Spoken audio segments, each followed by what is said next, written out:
சங்கத்தில் பாடாத கவிதை அங்கத்தில் யார் தந்தது?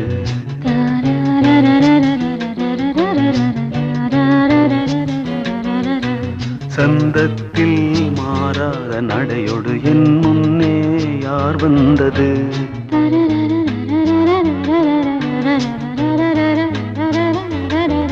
தமிழ் சங்கத்தில் பாடாத கவிதை அங்கத்தில் யார் தந்தது?